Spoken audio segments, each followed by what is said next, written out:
স্বামীর মৃত্যুর পর জরুরি দরকার মৃত্যু সনদের। অসুস্থ ভাইকে নিয়ে গত কয়েকদিন ধরে দক্ষিণ সিটির মেয়র ভবনে ঘুরছেন এই নারী। কিন্তু চলমান আন্দোলনে সব কাজ বন্ধ থাকায় সেই মৃত্যু সনদ আর মিলছে না। আমি তাদের কথা দিয়ে আসছি যে উইদিন 2 or 3 days আমি সাবমিট করতেছে আমার যারা ইমার্জেন্সি তাদের জন্য অন্তপক্ষে একটা সেল করা উচিত। নগর ভবনের বারান্দা জুড়ে এমন সেবা প্রত্যাশী অনেকেই হতাশ হয়ে বসে আছেন সেই সকাল থেকেই। জন্ম নিবন্ধনের সংশোধন করছে।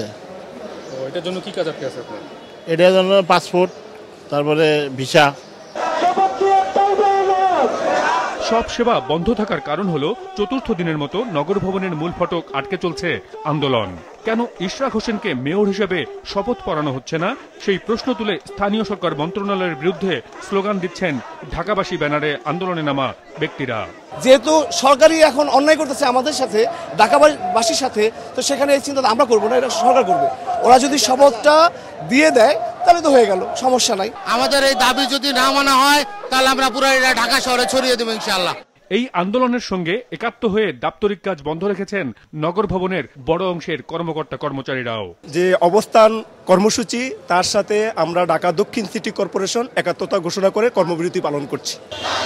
সকাল 9টা থেকে অবস্থান ও বিক্ষোভ কর্মসূচি চালানোর পর দুপুর 1টার দিকে আন্দোলনকারীরা মিছিল নিয়ে প্রেস ক্লাব ঘুরে আবারও নগর ভবনে এসে পরবর্তী কর্মসূচি ঘোষণা করেন। সোমবার সকাল 11টায় আমরা নগর ভবনে সামনে বিক্ষোভ দেখাবো, অবস্থান নিব, বিক্ষোভ কর্মসূচি নিব এবং নগর ভবনের কার্যক্রম আমরা ব্লকেট কর্মসূচি ঘোষণা দিব। এদিকে ইশরাক হোসেনের দায়িত্ব বুঝিয়ে না দেওয়ার সমালোচনা করেন বিএনপি নেতা আমির খসরু মাহমুদ চৌধুরী। যদি কোর্ট অর্ডার হয়ে থাকে তাহলে সেটা বাস্তবায়ন হতে অসুবিধাটা কোথায় অসুবিধা আছে? তো আইনের শাসনের কথা যদি আমি বলি তাহলে এটাকে আইনের শাসনের ব্যর্থ হচ্ছে না। 2020 সালের ফেব্রুয়ারির নির্বাচনের পর শেখ ফজলে নূর তাপসকে বিজয়ী ঘোষণা করলে ওই বছরের 27শে ফেব্রুয়ারি মেয়র হিসেবে শপথ নেন তিনি। 5 বছর পর 27শে মার্চ আদালত বিএনপি নেতা ইশরাক হোসেনকে মেয়র হিসেবে রায় দেন। সেই অনুযায়ী গেজেট ঘোষণা করে নির্বাচন কমিশন। মাজহার মিলন, মাছরাঙ্গা সংবাদ, ঢাকা।